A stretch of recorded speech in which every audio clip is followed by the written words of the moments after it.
The smell of sweat and polished hardwood filled the gym as the last group of students finished their basketball drills. It was Friday afternoon, and the sound of sneakers squeaking across the floor echoed through the vast school sports hall. The janitor, Ethan Cole, was sweeping near the bleachers, quietly humming to himself. At 38, Ethan had a calmness about him. Years of working multiple jobs to support his 10-year-old daughter, Lily, had taught him patience and humility. The new basketball coach, Travis Martin, strutted across the court with an air of arrogance that made everyone step out of his way. He was tall, broad-shouldered, and dressed in designer sneakers that looked more suited for a fashion show than a gym. Travis had a reputation for being flashy, competitive, and, most of all, for humiliating anyone he thought was beneath him. He noticed Ethan mopping near the sideline and smirked. "You ever even touch a basketball in your life?" Travis called out loudly, making a few students snicker. Ethan looked up, mildly surprised by the question. "I've played before," he replied evenly, continuing to work.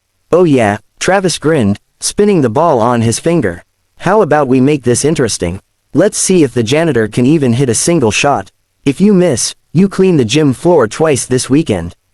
In front of everyone, the group of players gathered closer, sensing drama. They whispered and chuckled, already imagining Ethan embarrassed. Travis was known for his over-the-top public challenges. No one ever refused him. Ethan hesitated. He didn't enjoy the spotlight, and he hated unnecessary confrontation. But he also knew his daughter Lily was sitting in the corner, waiting for him to finish work. She'd been quietly doing her homework, but now her eyes were wide and fixed on him. He could see she wanted him to say yes, not out of pride, but because she believed in him. "All right," Ethan finally said, leaning the mop against the wall. "One shot," Travis laughed. No. Let's make it fair. First to 3 baskets wins. You miss, you lose. And I'll even spot you. Your choice, 3-pointers or free throws." Ethan shrugged. 3-pointers are fine." The crowd oot. Even some of the teachers had stopped what they were doing to watch. They handed Ethan an old basketball. He bounced it once, twice, feeling the weight in his hands. It had been years since he'd played, back in high school, before life got complicated, before he had to give up his dreams to work and raise Lily. But his body still remembered. Muscle memory had a way of hiding in the bones. Travis took the first shot, sinking it easily. The crowd clapped. Ethan walked to the line, set his feet, and released the ball with a smooth arc. Swish. The crowd's laughter softened into murmurs. The second round started, and Travis tried to show off, adding a little spin to his shot. It clanged against the rim. "Lucky miss," someone whispered.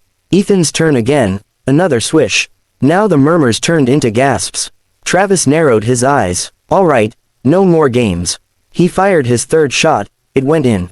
The score was tied. When it was Ethan's turn for the final shot, the gym fell silent. Lily clasped her hands together, holding her breath. Ethan took a deep inhale, blocked out the noise, and released. The ball flew high, kissed the rim once, and dropped straight through.